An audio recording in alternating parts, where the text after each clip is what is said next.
Why didn't we save this for like a more like political holiday? Oh, this should have been President's Day, yeah. Well, we can record this and do a new intro and say that it's President's Day and release it later. It actually might be when this releases. Oh shit, it could be. We did it, boys! We did it.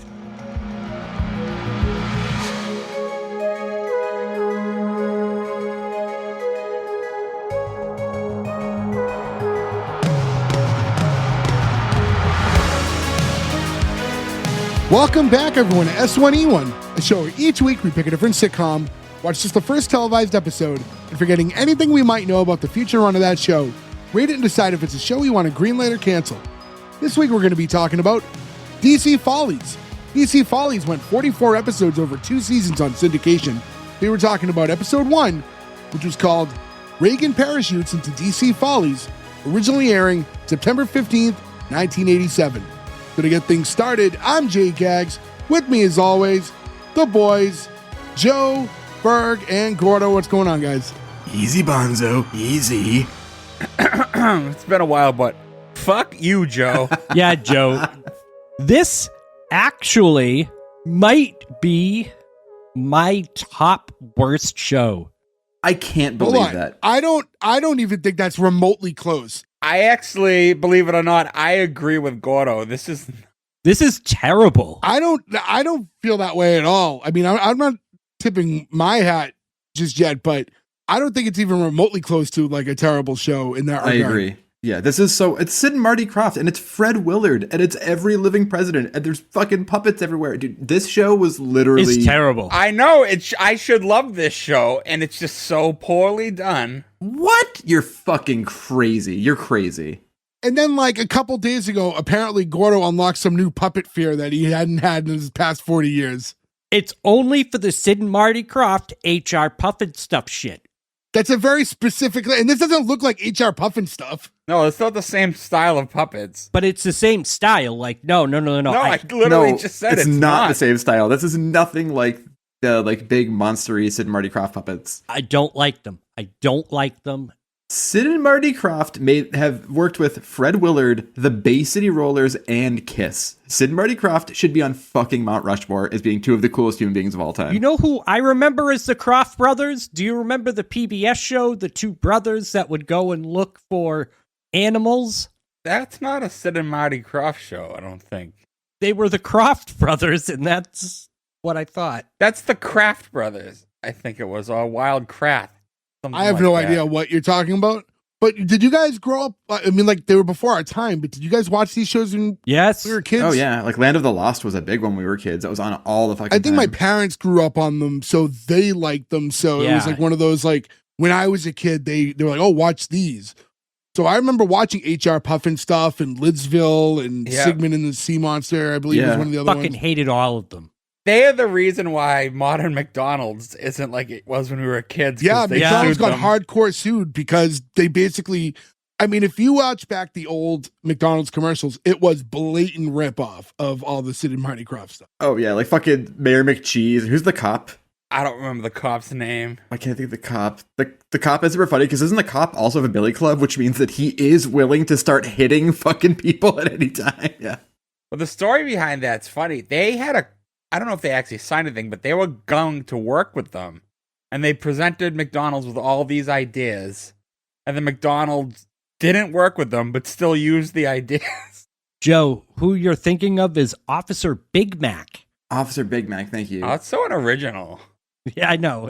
They should have saved that for Burger King and been Whopper the Copper. Yeah. It's a way better name. Actually, the Burger King looks more like these puppets than That's anything true, yeah. McDonald's Did did. Yeah, Did they bring him back? I He think makes he's sporadic retired. appearances. Like And for Ronald nostalgia. McDonald's retired too, right? I haven't seen Ronald McDonald in a long time. I don't think so.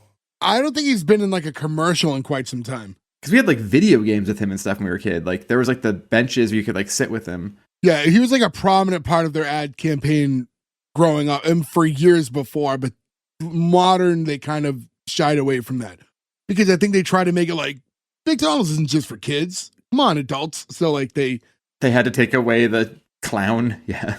Yeah, come to our square gray building and get yeah, food now. Remember all that fun? Bye. not go off the rails before we even start the show. Get into DC Follies a little bit. to go back again, this is a show that was, yes, a Sid and Marty Krofft show, not like their other ones. Came out it's political in a way. It's very political, I think, but it's the not. fact that it it's is. DC is what makes it political, because then they have a lot of non-political celebrities, quote unquote celebrities in the show too. Jack Nicholson. Yeah, but they make Jack Nicholson political because he's trying to fuck Maggie Thatcher the whole time, which is my favorite through line of this entire episode. That Margaret Thatcher naked on a cold night. I mean, there's a reason that works. There's nothing sexually appealing about Margaret Thatcher. She's an evil, evil woman. This was a show I've never even heard of up until you picked the show, which I'm kind of surprised considering all the pieces that like the show is comprised of. But I had no idea this even existed. Was this a show that you've watched or you just knew of and wanted to watch, so we're doing it? Just knew if I wanted to watch because I'm a huge Fred Willard fan. So this is always something I knew about and just never got around to it. So I was like, oh, we should maybe cover that for this. And I've seen clips of it before because I've seen the Freddy Krueger clip. Ferg, did you see that yet? I did not. So every episode has a guest star, right? Like we had Martin Mull in this one, another fucking sitcom royalty character, right? But there's a Freddy Krueger episode. There's all these different people. So like they pop up from time to time. You'll see clips of it because it'll be like. Now, is Robert Englund on the show or is Freddy Krueger on the show? Robert Englund is on the show as Freddy Krueger. Neat. Yeah, it's not a puppet. It's like actually him as Freddy. I see Ferg's mind changing a tiny little bit as we go along here. Luckily, we only review pilots. This is a show that if you're interested in watching, like the whole series is like on the Internet Archive if you want to Google it. So it's very much available because I believe there was a video release. I don't know if the entire series was released on VHS, but No, so they did a series of VHS tapes that were like 1 or 2 episodes each, but the Shout Factory put out the whole series on DVD a couple years ago. But I think that sold out really quickly too, because I looked for it. I was like, oh, I can watch on the archive. I'd rather have the physical thing, and then I looked for it and I couldn't find it's out of print, so I have to find it used somewhere. Whenever Show Factory puts something out, you should certainly buy it because their stuff goes up in value real fast. Yeah, the Shout and Scream Factory stuff or Vinegar Syndrome, all those like boutique labels now. And then this is a show that IMDb has us clocked in at a 7.2. To me, that feels right. Yeah, I think so. I mean, like, No, this should be like No. a 3. No. so, this is why I 2. am surprised by like, and again, I'm not tipping my hat by saying I'm a super fan of the show, and I'm really not saying one way or the other.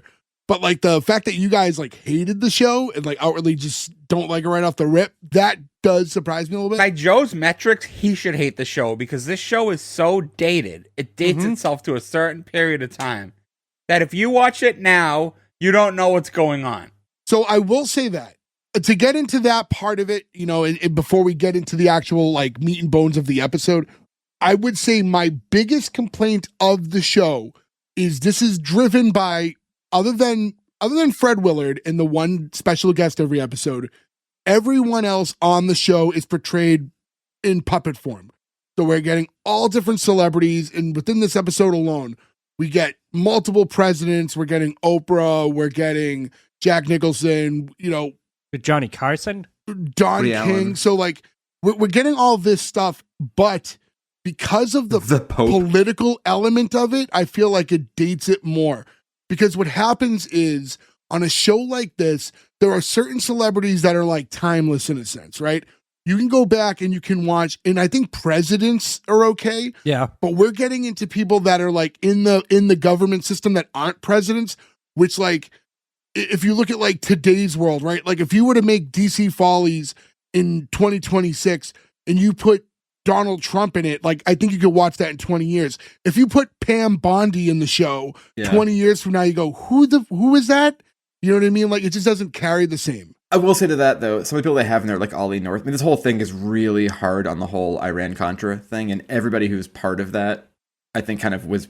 If you know the history of that, you would know who they are. But like, I agree with you that most people don't know who Ollie North are, right? Like now, And I think in the moment it holds, right? So like you could do it today, and you can use those types of tight references. I think we're the last generation that would understand who any of these people are. Probably, aside from like very few Yeah. people who were like political. Half of them I'm looking up, right? I'm not going to pretend I knew who everybody was without having to like go back and forth and do my homework to like figure some of this stuff out. It's kind of like, say you cut to like 10 years from now and you show somebody Team America are they gonna be like, who the fuck is Hans Bricks? Yeah, like that's a good point. Yeah, I mean the political thing holds. I will say this: I think at a disadvantage or advantage, whatever you want to call it, I'd say disadvantage probably. Like I know who all these people are just from like watching documentaries and stuff, but every 80s punk song is like about, from the English side is about Margaret Thatcher, and from the American side is about the Contras, the Sandinistas. Also, they rhyme Sandinista with Kista at one point in this, and I fucking cried laughing. I just want to throw that in there.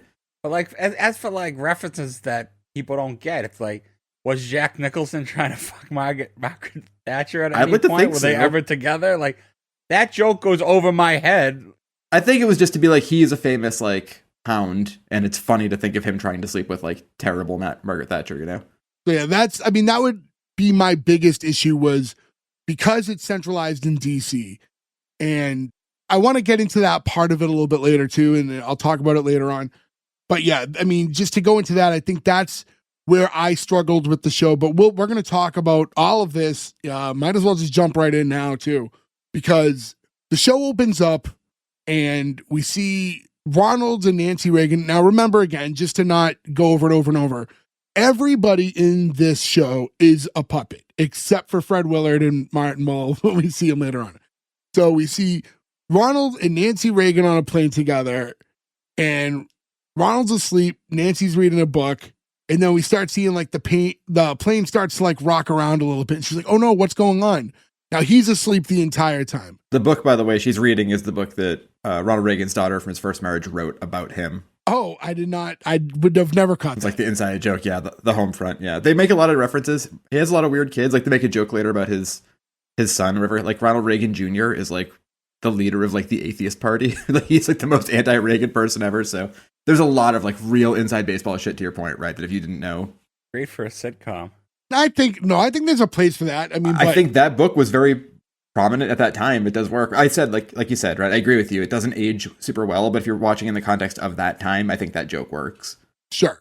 We get the captain over the loudspeaker assuring her, like, don't worry, we're having a few problems with one of the engines. Like, well, what's the problem? He's like, well, to be perfectly honest, ma'am, it's falling off the plane. She's like, oh, I better wake up the president.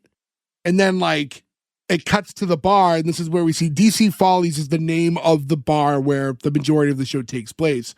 And it's Fred Willard, and he's the bartender, and then we see, like, some of the patrons that are in there, and they're all watching the news. And, you know, on the news, they're reporting this incident that's happening with Air Force One.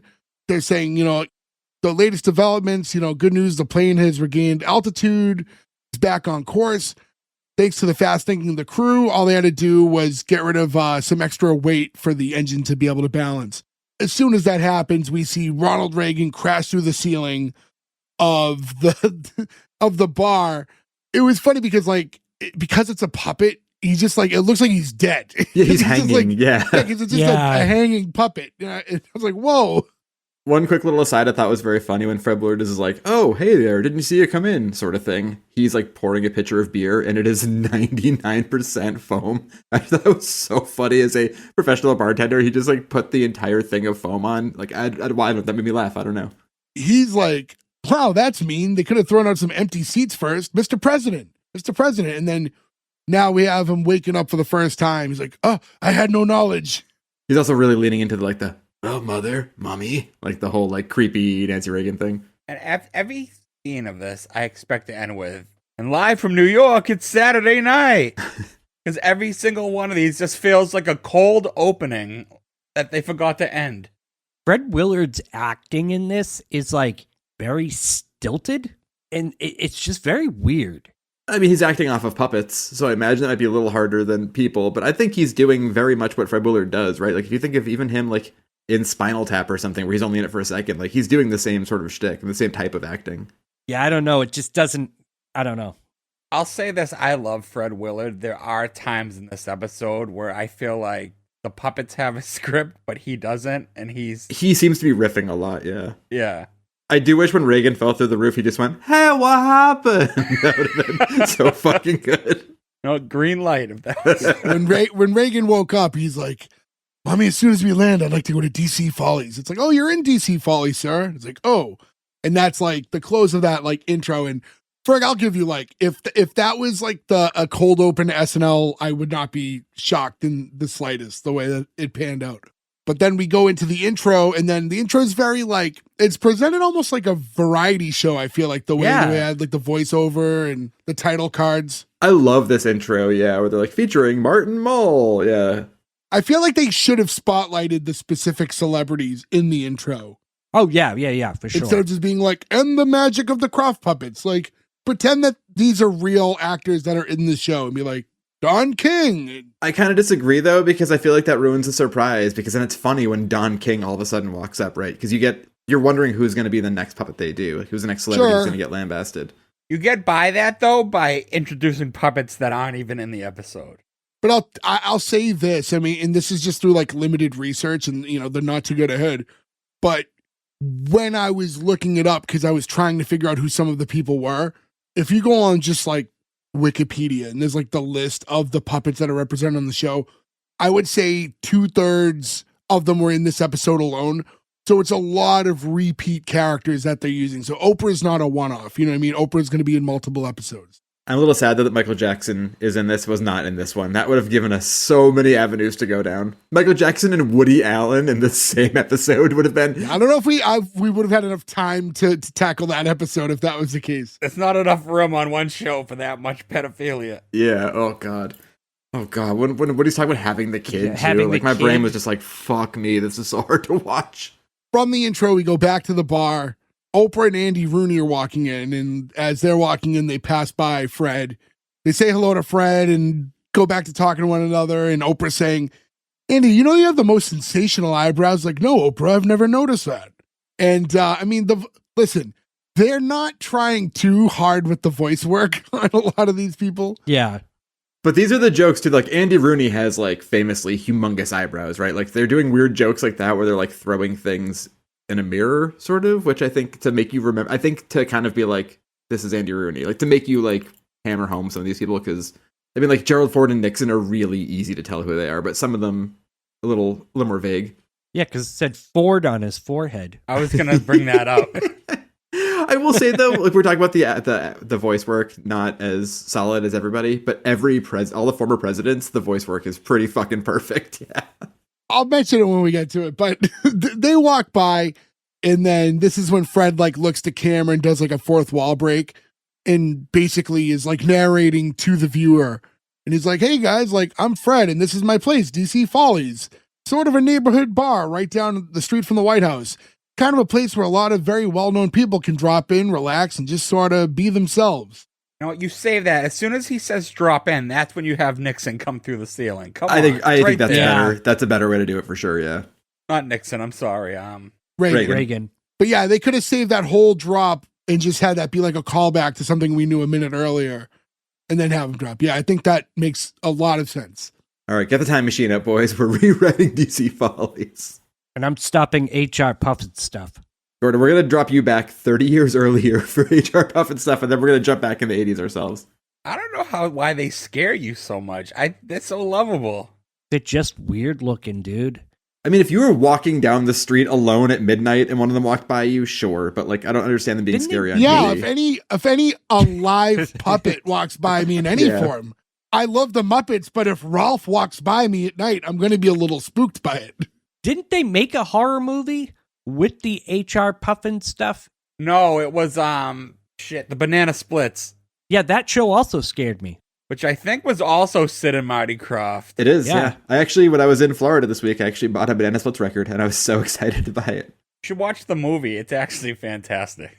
All right, I will watch that. I did not watch the Winnie the Pooh one yet, though. That one, I'm a little worried. I don't know if I can handle that. That's skippable. The sequel's good. The first one is not. Does he stab anybody at any point and say, like, a smackerel of honey? Because I feel like I'll watch it just for that. Fortunately, no. They play it too serious, which is why it's bad. Oh, that sucks, yeah.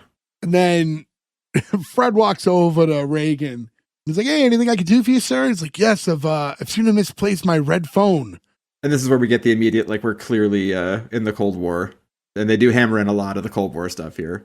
Yes, they do. He's like, I lose it all the time, but, around here, if it gets in the wrong hands, could plunge us into a big old war or something. I do enjoy though, because like we were kids, like this came out when we were 2, right? So like it's hard to like remember it we don't have the context for it except for historically, but just like living in the Cold War where everyone's just like, I mean, at any minute we could all just blow up from a nuclear missile. Like an ICBM could just come flying over. Like it's a weird thing to have over your head to just like go through living life all the time.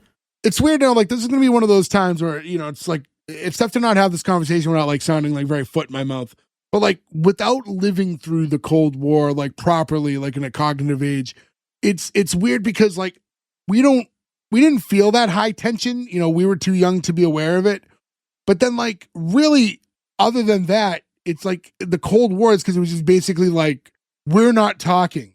So it becomes this whole, it's the war with no bloodshed. You know what I mean? And so I think it's like tough to look at it with any level of like to call it war and to think of all like in a heightened area of like, wow, this was like a crazy historical thing without living through it and feeling like the tension between all that stuff. There's like a disconnect there, at least for me. No, I agree. Like, we look back at it historically, right? We're like, I imagine the fear too of like, this must be weird, but like, I don't know, nothing's going to happen. And then something like Chernobyl happens and you're like, oh shit, you realize the actual power of like unleashed nuclear radiation. You're like, oh fuck, that's got to be like a bit of a disconcerting. And it's like, oh, the Cold War, tell me all about it. And it's like, well, really nothing happened. But it's like the map was different. There's a lot of spy stuff happening, but no one really fought. Yeah. But it was like over a prolonged period of time, though. I mean, it was like 30 years. Yeah. Yeah. It like went back to like, I mean, think about like JFK and like the Cuban Missile Crisis. Like that's kind of fucking more close to home. Oh, yeah, sure. And that's what's what, is it 661 or so, right? That's way closer. Yeah. But it wasn't like we weren't just like, we're downplaying the diplomacy here. It was like literally a war of diplomacy. Well, yeah, but I think the problem is, I think it's titling it a war is what makes it feel of. Which I think it is. I think it could be classified as it. It just feels more like the conflict. No, I feel like if you call Vietnam a police action, you can't call the Cold War a war. You know what I mean? Like, I feel like when you put those two together, yeah. Like this feels more like the Russian conflict. But anyways, stay tuned for our history podcast. Oh my God, we would be ripped to shreds doing a history podcast. I would, it's not my strong subject. I'm a math science guy. Why didn't we save this for like a more like political holiday session on it? Oh, this should have been President's Day. Yeah. Well, we can record this and do a new intro and say that it's President's Day and release it later. That's in like 2 months, isn't it? It's this month. I don't know. It's like 2 weeks. It actually might be when this releases. Oh shit, it could be. We did it, boys. We did it. It's actually the 16th. It's a holiday you never forget, remember? Because like you don't get it off from work, and then you just do you? I wonder if I do this year. It's like a mattress sale holiday. Yes, yeah. It's the end of Toyotathon. Yeah, it's like Toyotathon ends, and like Purple Mattress gives you a discount. Yeah. Yeah. So I mean, to get into it, obviously, I forgot to mention this in the intro. This episode drops a few days after President's Day, which is something we totally did on purpose. So, we did it, boys. At this point, was Lyndon Johnson's? He must have been dead too, right? Because they're saying they're all the living presidents. I'm trying to think of how many living ones we have now. None of them. No, they're all gone, yeah. But Jimmy Carter just died, which is fucking crazy. The living ones are Clinton, Bush, Obama, George W. and Trump. Did Carter pass, or is it just his wife? I thought he passed. Carter passed, yeah. Carter, Clinton, George W., Biden, Obama, and Trump. Oh, Biden. That's who we're forgetting. Biden. To dial back in, they're talking about the red phone situation, and Fred's telling him, don't worry, I'm sure it'll turn up. Reagan walks off, and Fred talks to camera again. He's like, I tell you, you can't help but admire a guy like that. And then you hear some noise at the door, and Fred goes to get it. And that's when we're getting, like we said, the other living presidents at the time. We're getting Carter, Ford, and Nixon, who are all walking in.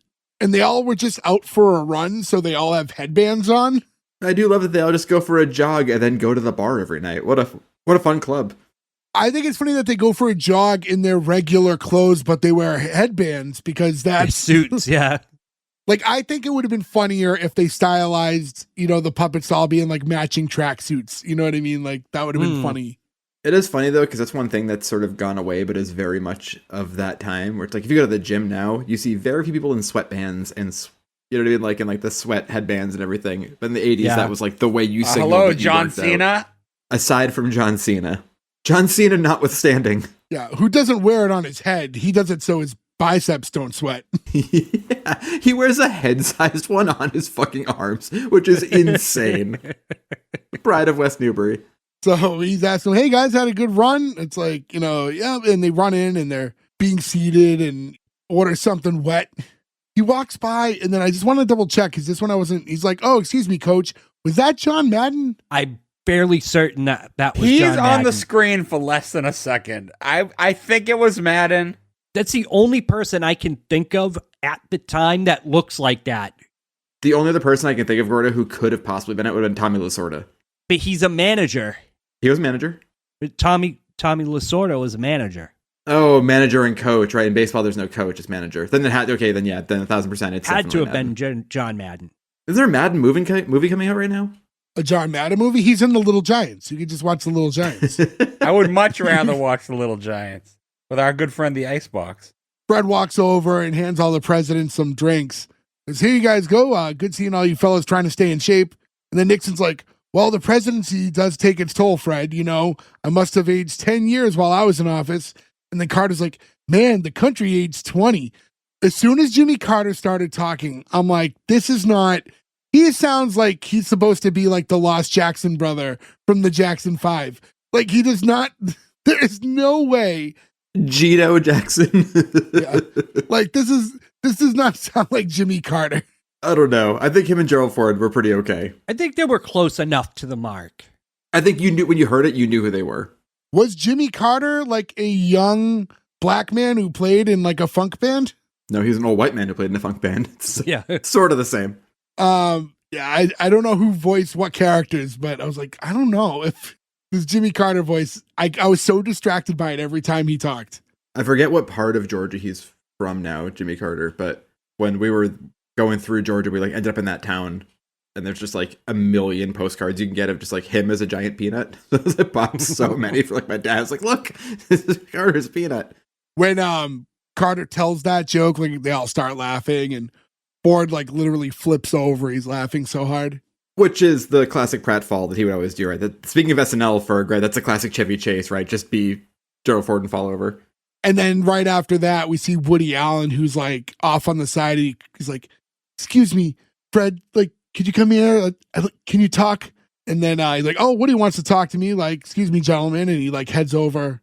This is also too, like, anybody can do Reagan and anybody can do Woody Allen. So those ones are easy to do. Like, you can. Oh, yeah. You'd have to be the worst person in the world at voices to not be able to pull off like a half decent Reagan or Woody Allen. And then when Fred walks off, like we stay on the presidents. And when Ford comes back up, he found the missing red phone. They find it and they're like, oh, like, what are we going to do with the phone?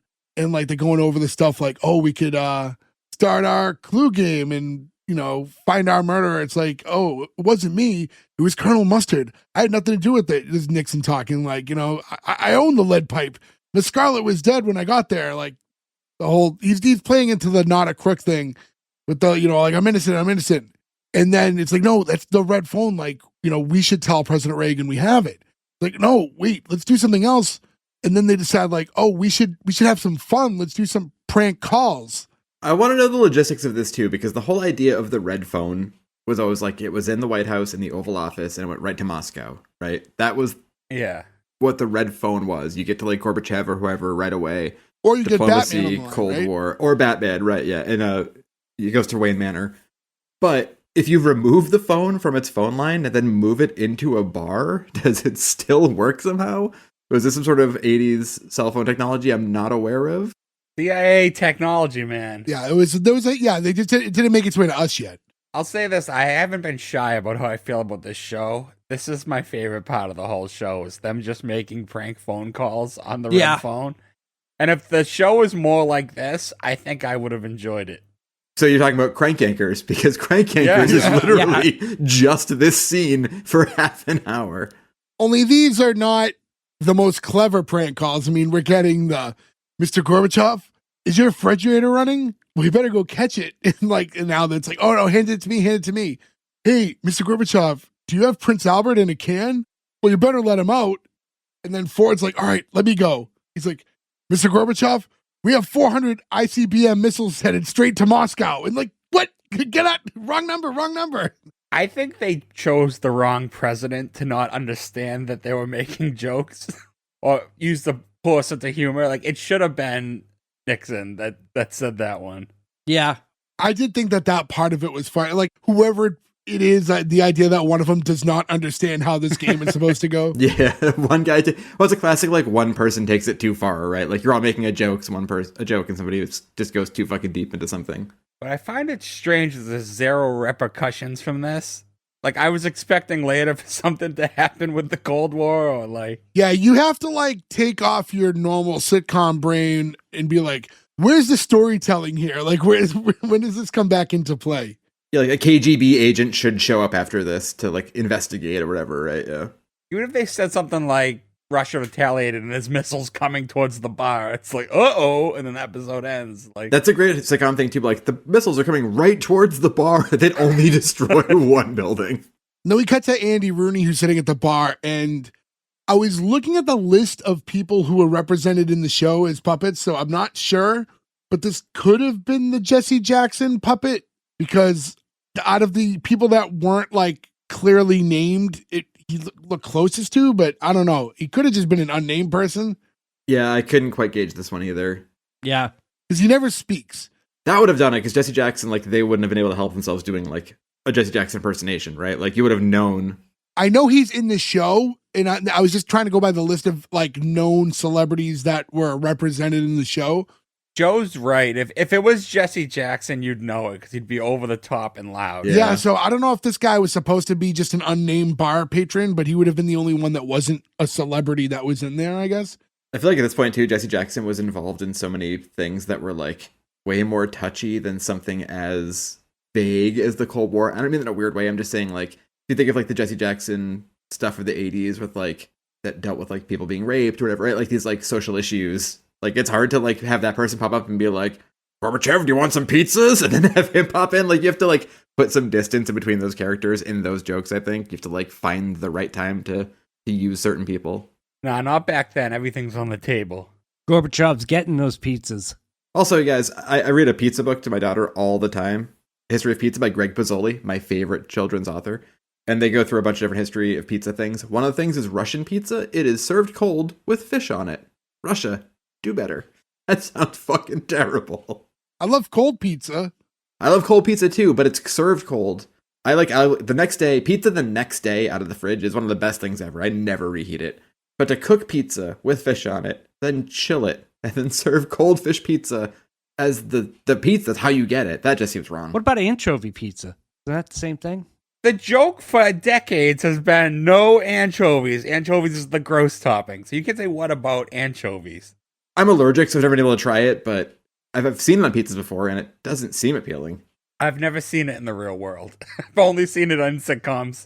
As far as the cold pizza thing goes, I'm the same way. Like, if I have leftover pizza, I have zero interest in even trying to reheat it. Like, I enjoy it cold. No, you gotta put it in the toaster. No. I like it cold. If I do that at work, there's some people who look at me like I'm a psychopath. It's like, I enjoy cold, like, I like cold leftovers kind of in general. Like, Me too. Cold pasta, yeah.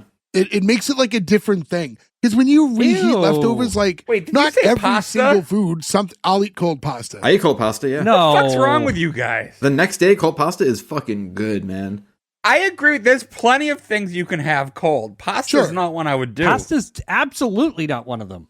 Outside of when you first cook something, when you reheat it, it never tastes the same anyway. No. So whether you eat it cold or you reheat it, it's not tasting like its original Yeah, version. you've already anymore. lost a tier. If you air fry it, it does. Or if you heat it up on the stove. Chinese food is different, though, because you can heat up Chinese food altogether as, like, and make sort of a hash, and that's its own separate thing that's really good. This is like a wild tangent now because it's gone from just talking about pizza to reheating food. Welcome to S1E1. I will say this. For those of you who struggle when it comes to reheating your Chinese food rice, my go-to move every time, get a paper towel, wet it, wring it out, put it over the plate, and then microwave it for a minute. Perfect. You wet it and forget it. Yeah, just put a wet paper towel that's wrung out over the rice and microwave it for a minute. Don't put it in on the stove with a little bit of water and heat it and do all this weird shit. You don't need to do that. Microwave it for a minute with a wet paper towel. It like steams it in a way that makes the rice perfect. You're welcome. A weird thing that makes no sense for me that I love to do, we'll make Chinese food a couple times a year, because I can't order Chinese food, but like we make it, we'll go all out if we do it. And I always want like chicken fried rice, whatever, like fried rice, but I want regular white rice too. I like mixing them together. I don't know why that works so well, but it kind of balances both flavors out. And I want to get past this food conversation because there's not even like a sync theme to any of it. It always comes down to food. Everything comes down to food. But Joe, I want to ask you one thing real quick, just because we're talking about the anchovy thing and you mentioned how you can't have fish. So does that mean, do you stay away from like all like Caesar salads? Because like I can't, most Caesar dressings, not all of them do it, but because some of them actually all the good use ones. it. Like 90% of them do. There's actually a moment, this is like a fucking cartoon moment in my life. My buddy Jordan, we're at our friend's house. We're all hanging out after work. He comes back. He had just gotten dinner with his parents. And he came back and he's like, hey, some food. You want a salad? And this is before the gluten allergy. So it was like, I didn't even think about food allergies really. That he was like, do you want my salad? I didn't eat it. And I was like, sure. Like, I'll eat salad. And then he knew I had the shellfish and the fish allergies. So I like took a bite and he was like, oh my God, it's Caesar. And I was like, fuck. So like, I just like panicked and I ran and I spit it out. And then I went to go turn the faucet on to like put hot water in my mouth. But Will, who lived there too, had just finished doing dishes. Water, No, I just burnt the skin off my hands with boiling hot water that I tried to put into my mouth and then was like, whoa! There was fish and burning water in my mouth. The whole thing was a total fucking nightmare. Like not to be funny, burned in my brain. That's like my when I think of Caesar salad, I'm like, oh, what a bad day that was on Franklin Street in Alston. It's unfortunate. My brain, when you say salad, it's the Caesar or nothing for me. Same. I like a good house salad with a good crouton. I've been doing a house salad with Caesar dressing lately. Not bad. I still think that somebody is missing out not making the hilltop dressing again. That was the greatest salad dressing of all time. Somebody has to recreate this recipe. Fans figured out how to make Ecto Cooler. Someone can figure out how to make Hilltop salad dressing. Any of our North Shore, Massachusetts fans out there, if you can find or know a good comp or a recipe for Hilltop salad dressing, send it to us. So, with all that aside, back to Andy Rooney. And he's talking about how the president has just nominated this guy Bork for the Supreme Court. Like, what kind of name is Bork? It sounds like a character from a bad Saturday morning show. Run for your lives at Skeletor and the evil Bork. Skeletor? But all I could think of with Bork was Bort. We're at a Bort license plate. We've run out of Bort license. Your son is named Bort? So now Fred walks into his office, and that's where he's meeting up with Woody. Like, hey, what's going on? He's like, Fred, I hope you don't mind. I spent the whole night in your office. Also, Fred's office has a actual like teenage bedroom poster of Pope John Paul II, which I think is like the funniest piece of merch of all time. Oh, who's also in this show? Yeah. Which then is funny because then he shows up and you're like, oh, so Fred Willard's like friends with and also a huge fan of the Pope? Sure. Hey, man, that's our Pope, all right? We grew up with that Pope. He was a Pope for a large part of our childhood. And then we had 20 popes since. Not literally. This is just hyperbole. At least one of whom was a Nazi? Yeah, one of them was. One of them was a fucking Nazi? Way to go, Catholic Church. Well, anyways, he's like, Woody, what's going on? Are you in danger? He's like, no, it's much worse. It's even worse than death. It's like having your soul escape your body without leaving a forwarding address. He's like, oh, what could be so terrible? He's like, I'm with child. Oh, congrats. It's just funny because this period of time, this in like the 90s, like he was the ultimate punchline. I remember the critic loved to make fun of Woody as well. Like every show, The Simpsons, everything made fun of. And then he just disappeared one day and you never heard from him again. Well, there was a reason. There's a pretty big reason. I've even mentioned Mia Farrow in this too, and you're like, poor Mia Farrow. And look, not to get deep and dark, whatever, like there's a documentary that Mia Farrow put out a couple years ago that holy fucking shit makes it really hard. And I haven't been able, some people you can separate the art from the artist. Woody Allen's not one of those people. I always liked his movies. I love that stand-up record he did. I think it's called like The Club Years or something. And he's one of those people now I'm like, I can't go anywhere fucking near him. It's tough, man. So these jokes about him, they're just like, oh God. What was the Small Time Crooks? Small Time Crook, John Lovitz, yeah. I had that poster in like my old room. That poster in your That's slightly one notch above Gordo's Larry the Cable Guy Health Inspector poster. Well, that was when like we would get like random movie posters from like the video store for free. They're like, "Do you want the small time crooks poster?" Sure. I've seen this movie. Like I definitely saw that movie in theaters, but yeah, I wouldn't say it was one of my all time faves. You know, it's Rocky, Pulp Fiction, Small Time Crooks, American Psycho. You know. It's next to the Pink Floyd Butt Girls. You're like, I don't know, man. But for the record, I didn't have the Pink Floyd Butt Girls poster. That was not one of mine. That was a popular poster in its day, but not one of mine. We definitely had some friends who had it. I was never a big Pink Floyd fan. If anyone, it would have been Gordo. Yeah, I was gonna say Pink Floyd is maybe one of the worst bands of all time. Oh, shut up. The fucking worst, boring fucking Oh, garbage. shut up. You don't know music. You probably like flutter in the garbage cans. Literally surrounded by thousands and thousands of pieces of music. It's Pink funny Floyd though, sucks. because I'll say objectively when you talk about music and stuff like that, to say like Pink Floyd's one of the worst, and it's like, Joe, play some of your all-time favorite bands, and then people would hear it and go, huh? And this is music I like too, but you know, the music was like, Sure. Pink Floyd sucks. They have no talent at all. You go, what? Look, I didn't say no talent. I just say like, guys, nobody wants a 9-minute song. What the fuck are we doing? Yeah, give me some Hall & Oates, and I'm good. No, they're good. Totally in. You're a rich girl. Hall & Oates, no mo. They'll get back together. They've broken up a number of times. I don't know. I feel like it's kind of late. I see in an interview recently, Oates appears to hate Hall, like, with a passion. But I think they've hated each other for a long time, though. I just think that like it's bubbled up at a point where like there's one more reunion tour in their cards, probably, right? Like usually people get that shit together to do that. I don't know, lawyers were involved. They're basically divorced. I'm going to just say this, and this is I love Hall & Oates. Hall can like go on tour and like you can go see him and it's going to be okay. Oates is kind of fucked. Like, Justice for Oates. Justice for Oates. I listen, I'm a fan. I'm not saying I'm not, but how's he going to tour without Hall? That's another one of my favorite Simpsons jokes when Patty and Selma, the show, I'm not going back for Oates. They used to say that quote all the time. She loves MacGyver and Hall, but does not love Oates. What's that show? There's a show that's like, I think we might cover one day. It's like, it's the two girls, and it's like Garfunkel and Oates, I believe. Yeah. That show was so fucking funny. Both of those women are so funny. Yeah.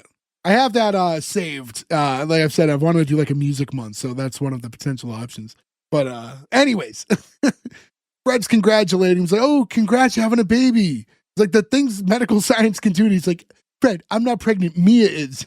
Like, no, I know. I think it's terrific that you're going to be a father. You should make just the thought of him. Oh, man. Imagine Junior as a Woody Allen movie.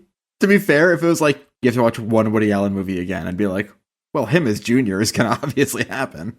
Well, if it's a boy, what? That was a terrible voice. It's a boy. That was also teetering a little on Jackson territory. So he's nervous about the burden of fatherhood. He's like, Woody, it's one of God's greatest gifts. He's like, if a child's really a gift from God, then he should pay for the kid's education. Like, Woody, I really, I have to look over some of the customers. Are you going to be okay? And then this is I thought this was where he's like, don't worry, Fred. I won't commit suicide. I don't believe a person should kill himself.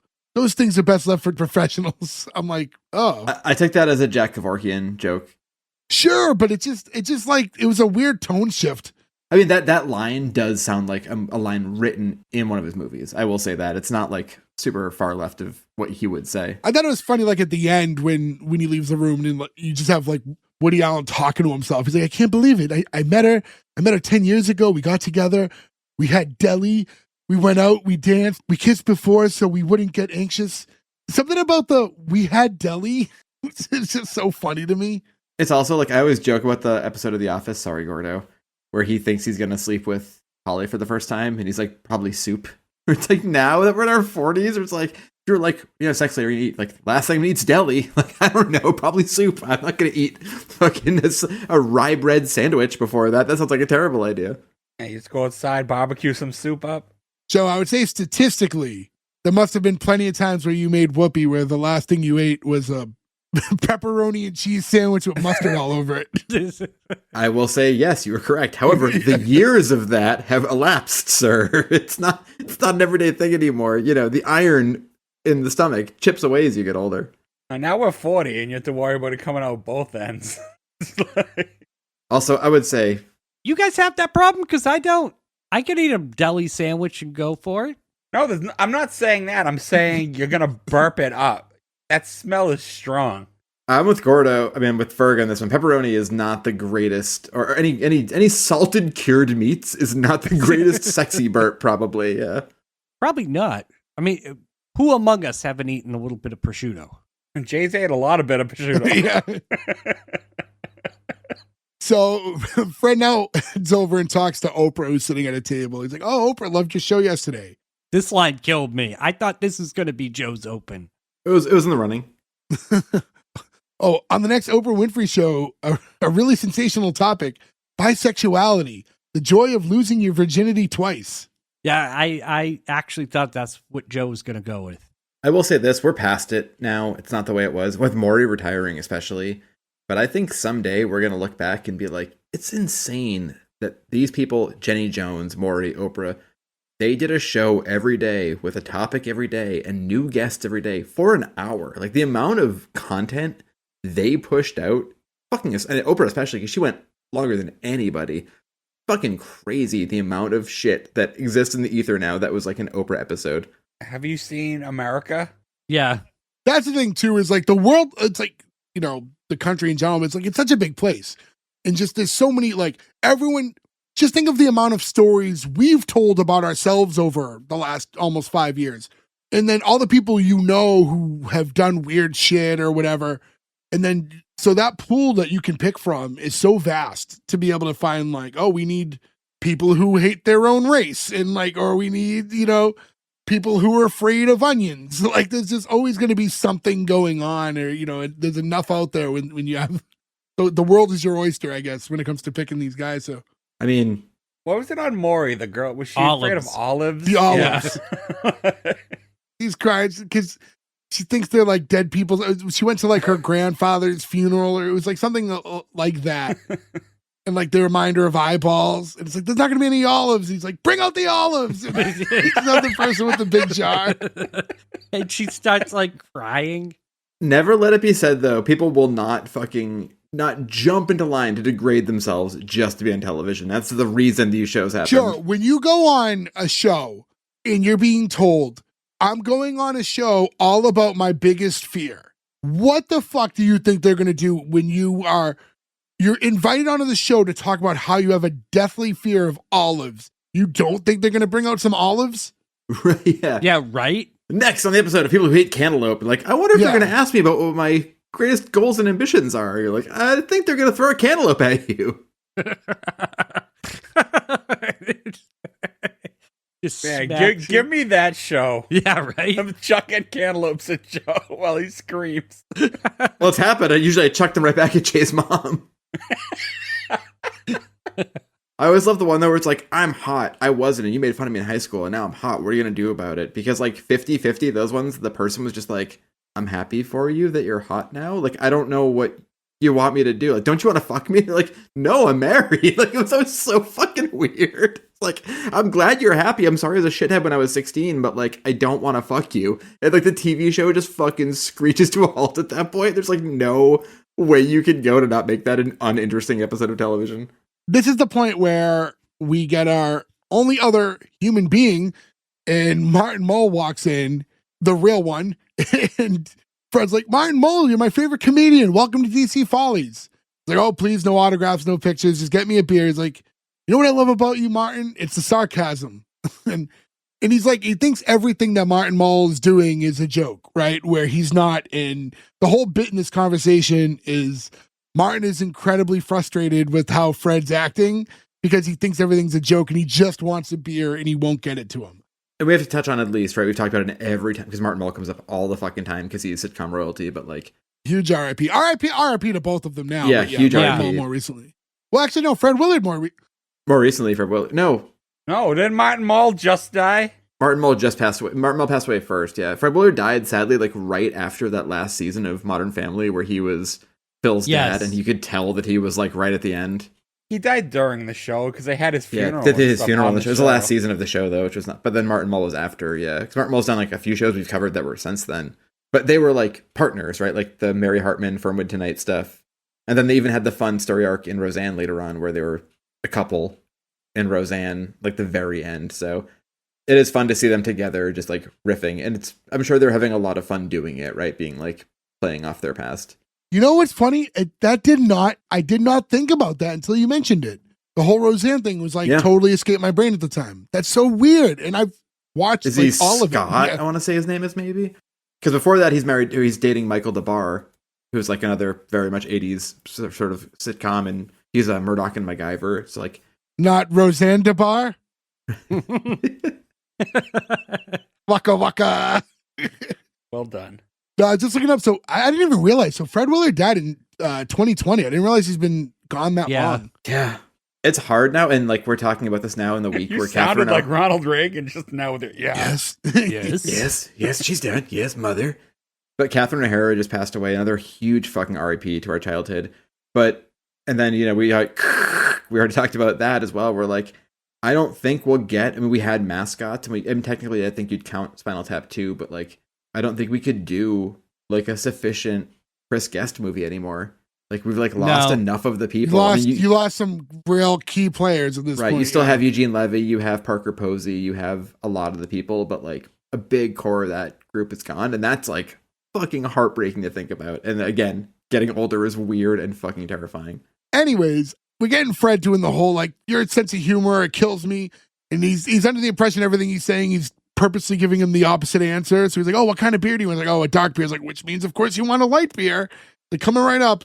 So now before Fred gets him the beer, he's like, can you just do me a quick favor first and say hello to a couple of our regulars? He's like, oh, no, those are politicians. I hate politicians. It's like, which means you like them, right? Like, no, not even close. And now it's an election year, so they're going to be all over me like a cheap suit and see like, who can get me to contribute to them and like all this stuff. Anyways, he drags them over and he introduces the presidents to Martin Mull. And he's like, he's a very funny comedian. He's sort of a Mark Twain, Bert Convy kind of thing. Bert Convy, who was like the host of Win, Lose, or Draw. So like another fucking totally forgotten human being.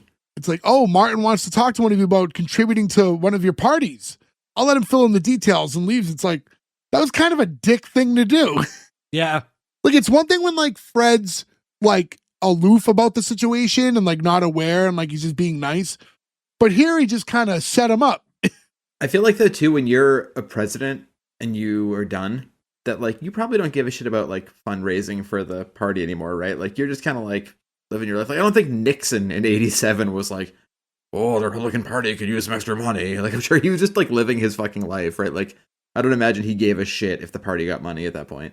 It depends. And like you look at like the recent state of politics in like our last couple presidents, and I'm not going to get too into the weeds with that stuff, but we've had a surge of older presidents in the last couple runs where it's like when you're done being the president, there's not much.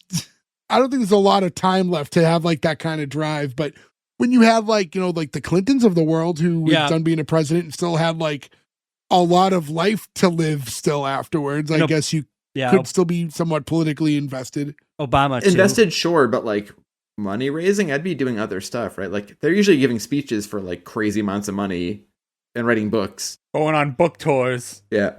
And this is not a political thing. I think all of our politics are very well obviously noted by conversations I had previously.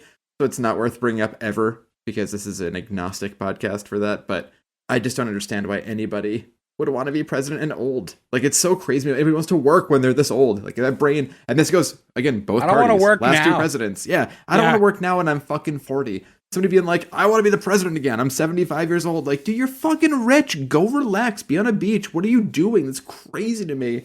When this most recent election started, before like it flipped over and it was, Trump versus Biden again, and they're both like around 78-ish years old, like whatever they were, like they're both like close to 80 at that point. Spry young men.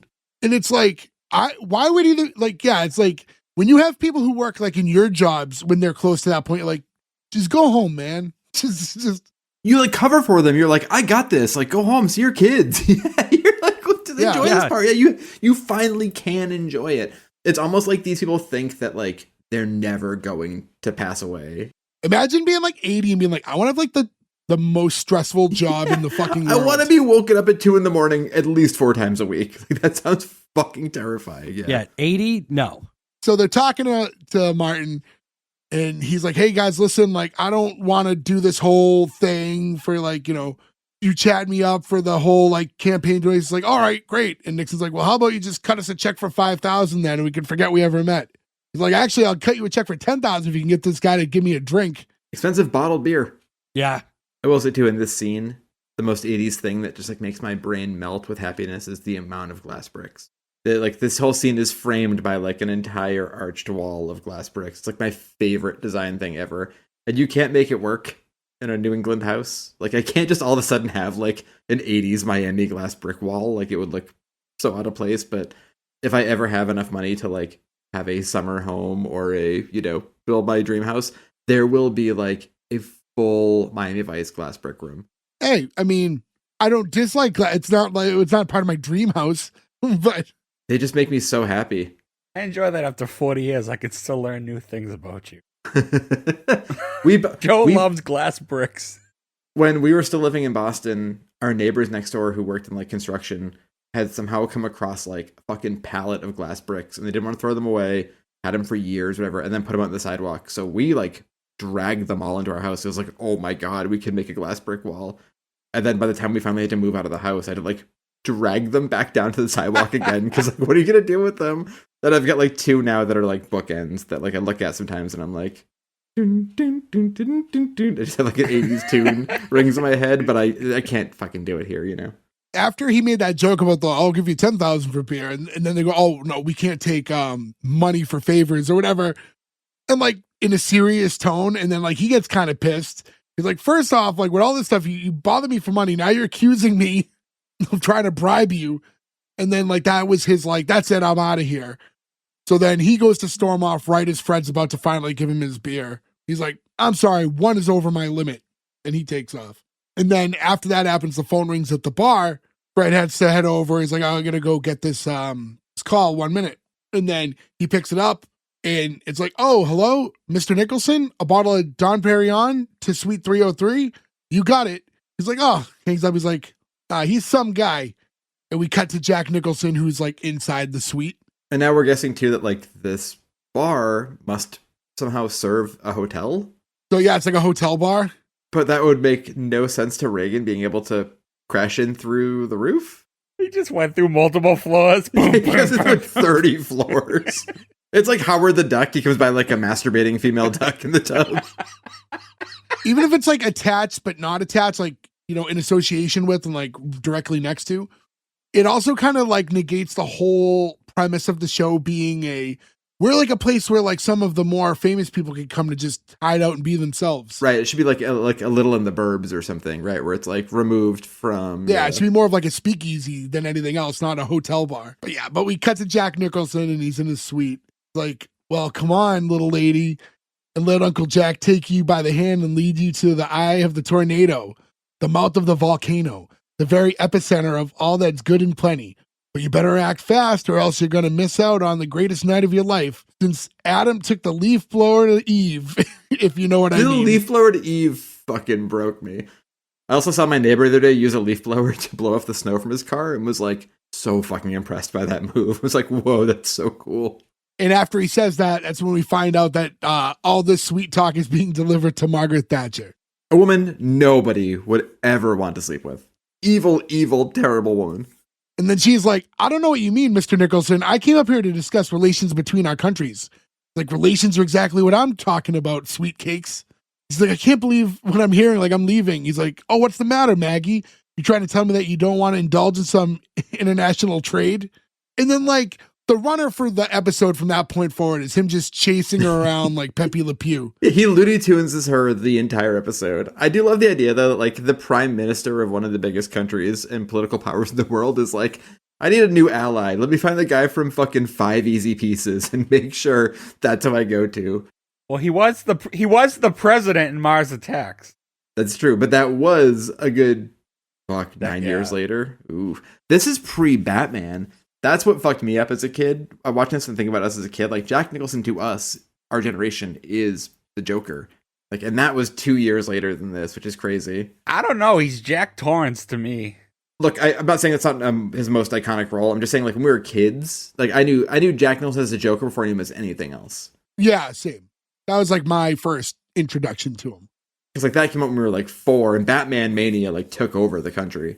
Speaking of The Shining, though, while he's chasing her around, I can't believe they didn't make any Shining jokes of Him making the noise he "Here's makes, Johnny. just like when he says cold. I know, noise. it's like it's the easy joke and they didn't go for it. She goes to run out and he's like, "Where do you think you're going, you side order of toast?" And she's like, "To DC Follies, where men don't lie to women." They really try to plug the name of the show in the show quite a bit. So like this was definitely a point where they had like a commercial break, and then when it like fades back in what would have been the end of the commercial break, we get like the exterior of the bar, and like as we're looking at the bar, we see the Pope and Don King walking by, and he's saying like, "Oh, I'm glad you extended your stay, Your Holy Highness. Now first we'll fly you to Frisco, where you'll open up for the Grateful Dead." He's like, "What?" He's like, "And then it's off to the splendiferous and coniferous island of Maui, where you'll play a desk sergeant on Magnum PI." Still alive? Don King? No, I don't think so. No. I'm not sure. There's the Don King Act. Like he's now got like a fucking boxing regulation against him for being such a bad human. Oh, really? He's such a bad. Don King is alive at 94 years old. No shit. Wow. Pretty wild. Imagine being known as just like a shithead that they make like a villain in Rocky about you. Right, you're so bad. People are just like, we'll create a character in the most iconic series. Well, like all the money that he like basically bled the greatest boxer of all time for every bit he was worth. Peter McNeely, of course. Of course. The two, I like the pairing of Don King trying to represent the Pope. Yeah. I do like the idea too of the Pope opening for the Grateful Dead. What a weird mixing of fucking fan bases that is. It's funny because it's satire, but that's really how things are when the Pope goes on tour. He does a whole fucking tour now, and like people line up. It's like a rock concert. Yeah. They do it every twice a week in Rome when he comes out to bless the crowd. It's like Wednesdays and like Sundays, and that's what you do. To bring it back to wrestling too, the big thing with WrestleMania 3 was they were trying to break the attendance record at the tear the stadium down now. What's the stadium called that was outside of Detroit? Silverdome? Silverdome? Thank you. The Pope went to the Silverdome like the year before and like filled it, which is fucking crazy to think of that a Pope filled a mega stadium. But like, Why? why is it crazy to think? He's the Pope. Because that wouldn't happen now. That's a very different. Yes, it would. No, Yes, it it would. would not. Guarantee. I don't it even would. know the fucking Pope's name. Leo. I think it's 50-50 on if it would. I don't know. Pope Leo the 14th, 15th. You think he would get like a hometown crowd if he did it in Chicago? Does he get the CM Punk treatment? I mean, maybe in Chicago he'd get a hometown thing. I'm just saying, like, the Pope was touring then and filling up stadiums. I just don't think society is at that place where it was then. And going on, and this isn't like a religious thing, and like we stand like it's. I'm not saying that to be religious. But I would say like where we differ is like if you told me like the Pope was going to be in Boston like this weekend, Neat. I'd be like, oh, cool. And like, I'd have no even thought to see him. Like, if he was at my work, I'd be like, oh, weird. And I wouldn't even like make the effort. Like, I don't know. Didn't the Pope actually didn't this same Pope give the largest mass in like the Boston Commons? Fuck if I know. There's a plaque. Look, there's a fucking over under though when you do a mass in a big city in the Commons. How people are just there anyway, though. I feel like that's like an I inflating. also saw a homeless guy taking a poop in the comments. like, again, they're like WWE, like they to be, you know, back to that. They say the number is inflated because they're talking about like people who worked there and were like, you know, on the grounds crew. Like technically they were there, right? It's like the Commons has fucking I was at the Commons when I'm sure a ton of things happened, and like I wasn't there for that, you know. But paid ticketed, I don't think we're at the same level we probably were. I don't know though. I think like support of Catholicism has gone down, but the one the voted ones will show up still. So it's like, I think that Yeah. there is that ability to still sell out a thing because there's enough. Reeling this back in after the whole, for Don King to offer him the job on Magnum PI, by the way, and then you got the Pope saying, book 'em Dano. Which is one thing I don't want to get past that line, so I'd rather go back and bring that up. Yeah. That he's a Hawaii 5-0 fan and doesn't know who Magnum PI is. I mean, same state at least, right? And they transition pretty well with this because as they're about to get to the bar, you have Nicholson like chasing Thatcher. So they like run right by them as they're heading to the door, and then we cut and all four of them kind of walking around the same time. I don't know if it was a rights fee, but like the only thing the Nicholson Maggie Thatcher thing was missing was yakety sax. Like every time he chases her across screen, you just hear like like. So now that we're in the bar, we're still getting Don King like pleading with the Pope to like, please let me manage you.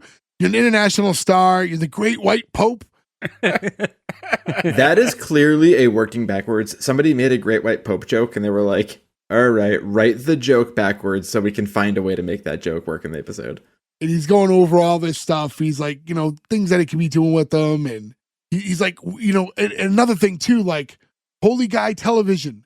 He's like, we're going to get you your own show. And it's funny because we were bringing up, like, when we're talking about how Oprah's there, he's like, we're going to get you a show like Jerry and Pat and Geraldo. He's like, are you saying I should do television? He's like, yeah. He's like, all you need is a sidekick. And I got just the Pope-a-dope for you. Here she is, your very own sacred cowgirl, Tammy Faye Baker. When you're laughing about Pope-a-dope and then all of a sudden Tammy Faye Baker walks in, I was like losing it at this point. I was laughing so fucking hard. Did I know who that is? I was just about to say she was like a televangelist, but like the thing is she's like on that cusp, like I was saying earlier, where like she's not famous enough. We would know her and we're at the end, yeah. I don't. Who was her husband? Was Jim. Jim Baker. Jim Baker, yeah. You might if you know looked her him. up, Ferg, you would know who she were. Their show is the 700 Club, which was Pat Robinson now has that. Yeah, it's like still going. They were basically just like the classic example of 80s televangelists who were clearly lying, who weren't like real religious people who were like have a TV show. They pulled money from people all the time. They were all fucking around and doing drugs. Oh, is that who they were parodying and Repossessed? Yes, exactly who. And the crazy makeup thing is she wore like the joke in The Simpsons when he's like, oh, I had it set to whore, and he like shoots the gun at the wall. That the wall shooting is Tammy Faye Baker. Like, so that's a very big at the moment thing, because then it all fell apart when they realized they were, psycho fucking charlatans. And she looked crazy. I mean, she'd always cry in the interviews, was like the big joke here, where she's like, I didn't know. But she had like, neon fucking eye makeup on that would always run. Because they immediately tell that joke, because when she introduces it to the Pope, she's like, oh, you're kind of cute for a Pope. Thank you, but I don't think this is going to work. And then she starts crying, and you just see the mascara dripping into her drink. Yeah, that was gross. It like ink squids into her drink, yeah. Here, look out for Floodgate face. I lost all my mascara. Now what am I going to do to tar my roof? That line, so silly. Also, Gordo, as an ex-roof tarer, did you at least into that joke? Yeah, sure, yeah. That harkens back to the 3 months I did that. The thing is, too, that seems like not a joke she should be telling. Like somebody should say that to her. Yeah. Like they just really wanted to make fun of her, so they forced that joke in. But Nixon should have walked by him and like, well, there goes tarring my roof, right? Like that would have been the way you did that. We get like another one of those like Nicholson Thatcher like run around to help transition. So like they're talking, then they run by, and then that brings us over to like Woody Allen, who's talking to Oprah at the table, and he's like, being a father's a big risk. I mean, what if the kid turns out to be a hitman or a Nazi, even worse, a Republican? And then this is the part where I think like you really date the show in a way that's not favorable, because now the next conversation is between John Poindexter, Reagan, and Oliver North. And it's like, this doesn't hold up. No. I don't know who two of those people are. Yeah. I've heard the names. I do, and like Ollie North, I think is more you know that by that name more because he's always called Ollie North. But like this is like if you fall into that, we mentioned Sandinistas, right? Like the whole Iran-Contra, like the whole thing that probably should have gotten Reagan out of the presidency at the time. this is all jokes about that. And that's a thing that's been weirdly kind of forgotten to history. Like, it would never make sense to anybody who didn't live through at least part of this, or like us who lived through them still making fun of it. And even then, it's kind of on the cusp, you know? Like, it definitely is dated. And it's just like I was saying earlier, like, his last name is Poindexter. Mm-hmm. yeah. like the Revenge of the Nerds character. Now remember, this was at the cusp of calling a nerd a Poindexter. Yeah, so it's different because it wasn't like that was the super joke yet. And the problem is, like, any of the nuances with their characters, like, those jokes don't land on me because I don't know the nuances about who they are. And that's like, you know, at the beginning of the episode, I said, like, yeah, all right, the president's one thing. Like, the president's kind of like live on long term. But like, if they made this today and we have like Pete Hegseth like talking, like, is that going to like translate 40 years into the future? This is way bigger though of a thing. Is it? Like, basically the Americans went in. If you look up the whole Iran-Contra thing, the Americans basically went in. Let me put it this way though, Joe. We all lived through 9/11. There's generations now that didn't experience that, and they have no connection to it. We barely lived through this. I have no connection to any of that, and I don't care, and I was alive for it. I'm just saying that historically, the Iran-Contra thing is a bigger deal than Pete Hegseth. Sure, right, but I don't think enough specific names of people like this and their character traits. No, you'd have to know the whole thing to get it. But I think that most people, if you do the like cursory, like the Americans came in, basically, you know, the CIA went in, installed a puppet government. There were revolutionaries who were against it. We squashed the revolutionaries, right? It's almost kind of, I would say it's more comparable to what's happening right now, like in Venezuela. That's the sort of, I would say, A to B from then to now. Because like, here's like this whole scene now, it's like, oh, here's your chicken wings, Admiral Poindexter. Chicken wings. I don't remember ordering chicken wings. And the whole thing with his character is he's like forgetful and he doesn't, who's an admiral? And he doesn't know anything. And I don't know anything about him. This is because of all of the hearings. That's like the joke of that. I was going to say, that sounds very much like this dude like got grilled under like a congressional hearing. Yeah, but you ever watch a hearing? That's anybody that's questioned. Sure. That doesn't And have the to thing be is, him. that's not exactly how they play that joke either. Yeah. Because he's doing that whole thing where he doesn't remember anything. And then something happens. He gets bonked on the head. He gets bonked in the head and now has like a precise memory and starts talking about everything in great detail. So now he's talking on, he's like, oh, well. The joke of that is like the classic, like, I don't recall though. It's I don't recall, Yeah. I don't recall. And you hit in the head and all of a sudden you recall, right? Like, again, it's very specific to that time. So he went from not ordering chicken wings to gets hit in the head and then. If he was a smart man, he would have ordered tenders, no fucking bones. No. 1 second. I'm with Joe. Those aren't, at least don't call them boneless wings. Just as long as you admit that it's chicken tenders. I didn't. I said tenders. Did I say boneless wings? I said tendies. We've had this conversation, so I don't want to dig in it too long, but you're wrong. And that's all I want to say. We're digging. No, I I like don't want to no. do more work to eat. Listen, the chicken tendies aren't natural. There is no tendy on a chicken. Doesn't matter. We can press the fucking flesh together, and then you can eat it with like a knife and a Yeah, fork, like well, a chickens fucking also human. don't have fingers, but they're still called chicken fingers. Although if I ever saw a chicken with chicken fingers, I would jump into the ocean and drown myself. I'd be so scared. Chicken! Well, buffaloes don't have wings, so The wild ones do. No, listen, first off, Ferg, your argument that it's easier to eat, that doesn't mean anything. Just because it's easier to eat. Oh no, I think that's a huge part of the argument. Yep. that's the best I don't want to part. hold things and eat around bones and tendons. What are we doing? I love sushi. It's easier to eat a hot dog than eat sushi. Yeah. Team hot dog. I know. Ferg, that's not the right argument to use with Ferg. But Like, I'm pro hot dog also. Ferg, I think we're singing the same language here. Chicken palm. Oh fuck. Army boys forever. Joe's my food soulmate. yeah. Oh, really? Eat a ham and mustard sandwich right now. I've legitimately eaten nothing for breakfast except for Cheez-Its in like 3 weeks, and I'm like going to die. I have like Kind bars looking at me being like, it's breakfast time, Joey. I'm like, no, it's not anymore. Just handfuls of Cheez-Its. It's early lunch. They taste really good with coffee. Joe's just getting jaundiced. Another color of cheese. I've made myself so unhealthy in the past month. It's crazy. Joe's skin turns Cheez-It colored.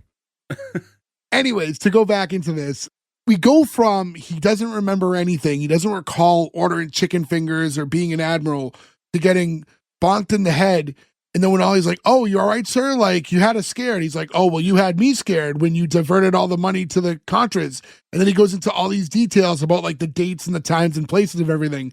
So it's like, is he diverting because he's trying to hide stuff? Because now it just seems like he got hit in the head and now he has like a superior memory. But this is another thing where I don't know these people well enough to know the joke. So that's what hurts it here. Whereas like, you know, a bigger celebrity. It hurts it here, except for in 87, it doesn't. Yeah. Yeah. Yeah, the show is timestamped. It is timestamped. Look, I Sure. usually fight this because, again, I said I'll be first to admit I prefer this timestamp more than now because I understand this show and I get the references and I think it's enjoyable and funny and the people I like. You can they're all understand dead. modern timestamps, by the way. You don't make the effort. Who did you say was on the Muppets the other day? And I was like, I have to Google who this fucking person is. Like, I don't know who the Sabrina fucking- Carpenter? Yeah, I don't know who the fuck that was. I don't know who this is anymore. I don't care about modern things. She played the Sean Hunter role in Girl Meets World. Did not watch Girl Meets World. You didn't watch any of it? I watched like a couple episodes. I had didn't watch all I had of it. no interest. I watched like 8 minutes of the new Saved by the Bell and was like, I can't do this. It's not for me. We're too old. It's past us. Two different things. I agree, but like that one thing isn't for us anymore. If you were like, I'm 40 and I'm watching the new Saved by the Bell about teenagers, most people would be like, you are a bad person. You are not right. Oh, for so this." everybody that watched Saved by the Bell is a pedophile? No, if they're 40, now, yes. Yeah, of course. You don't watch old episodes of Saved by the Bell? They brought it back for nostalgia. Why else bring back Saved by the Bell? I will watch old Saved by the Bell all day long. That's from when we were kids. I was not going to watch the new Saved by the Bell about modern kids who were freshmen in high school. Well, stay tuned because I'm sure we're going to cover both the reboot and Girl Meets World at different points. So. I'm sure we are. And I'm going to say the same thing, that I love the originals, and it feels weird watching that shit at 40 now. So anyways, we hear Nixon calling from off screen and he's calling Freddie. He's like, oh, yeah, the usual Mr. Nixon? He's like, oh, no, Freddie, I want champagne, the very best you have. Oh, something to celebrate? You bet your back taxes. I got something to celebrate, Freddie. I just bought a new company. Like, oh, congrats, what kind of company? Like bumper stickers. Buy American bumper stickers. And it's funny, this whole conversation that they have afterwards is very much like, is very prevalent, I think, to today, right? Because like this really lines up with the whole like the MAGA like stuff that was made in China and like that debate. Because now he's saying like, I'm going to make real American bumper stickers. And he's like, I'm going to source them all in China. And Real American beer, brother. they just took Hulk Hogan off the can. Hulk Hogan is no longer on the can. Yeah, they just today rebranded as the day of the recording. Like, we got new cans. If you could pick one other 80s wrestler to be on the can instead, that would make you want to buy the beer. And I'm saying this as somebody who like was not, I had no desire to buy the beer. Andre. He's from France, though. You can't call it real American beer and put a guy from Grenoble, France on the fucking can. I just want to see him do the commercial. It's a real American beer. I mean, at least as long as they were like tall boys. Anybody want a peanut? Del Wilkes the Patriot? No. He was fun. From the 80s? Not famous. Come on. No, from the mid-90s. He was 90s. Stone Cold. Yeah, Jay and I came to the same conclusion. Stone Yeah. Cold or That's Hacksaw true. Jim Duggan? No. Hacksaw Jim Duggan, I'm saying, but like, I think For Rory, a you're right real on the money American there. beer. As I'm saying, you're right on the money. For real American beer, it's Hacksaw Jim Duggan. Yeah. Come on. What's more American than Hacksaw Jim Duggan? Muhammad Hassad beer. You crack it open and it plays that crazy racist Jim Johnson song. Yeah. About an Italian man from fucking New Jersey. Holy shit, our childhoods were fucking crazy. Gonna try to reel this in. So You didn't expect a Muhammad Hassan reference on this episode? So the whole conversation between Nixon and Fred at this point is, so wait, you're going to have your stickers made like out of the country? This whole thing, like, how is this going to be a good business? Because he's going to hire a bunch of illegal aliens, stick them in an overturned dumpster and have them pay out at about a nickel a day. He's like, I don't understand. He's like, you're going to use illegal aliens to produce Buy American bumper stickers? He's like, well, it's just a thought. He's like, it's a terrible thought. It violates the whole idea of Buy America. He's like, well, all right, well, and then he's talking about just like, or I could just outsource them to another country and like have them made in Tijuana, like, and then bring the people in there to do it cheap. I will say this though, Jay, you're saying this and it's funny, but it's way funnier when it's coming from the like overdone Nixon voice. It was like, oh, no, overturn dumpster. Like, that's what makes the whole thing funny. Like, when you just say it like you're reading the script, it definitely loses a little bit of the humor. Sure. Yeah. How you guys feel about bumper stickers? Like, I'd always like one, but I don't want to put it on my $40,000 car that I have like a few that I've like, I have a bunch, yeah. they're tough because like the ones I have, like I've actually like Joe and Gordo both at different points have gifted me bumper stickers, but it's like, yeah, I have them and I keep them, but like, I'm not gonna put them on my car. Yeah. And also like I lease my car. So if I did, the sticker would be gone in a few years, but then like, yeah, they're tough. Cause like where do you stick them? You know what I mean? Like save them and I like enjoy having them, but yeah, I haven't really figured out the best approach to like what you do with them after. Yeah. There are two just on my desk because I have no idea what to do with them. Yeah, like they're great. You buy them, they're so cool. I recreated this one for a record I did on my label. I did an Eddie Money one for my for band Loretta, and I like bought all these bumper stickers and was like, no one's gonna ever put these in a car. It was like a weird sad moment where like, this is way cooler if someone actually put it on like the metal bumper of a Buick LeSabre, and that's never gonna fucking happen. Listen, all of you do whatever you want with your cars. You know what I mean? If you like bumper stickers, have at it. Throw whatever you want on your fucking car. It's your car. But when I see like a bunch of bumper stickers on cars, I just think it makes the car look a little cheaper, in my personal opinion. I have stickers on the window of my car, like just like regular, like little stickers of places that we've been. Magnets are the way to go. I was going to say, the way to do it now is bumper sticker size magnets.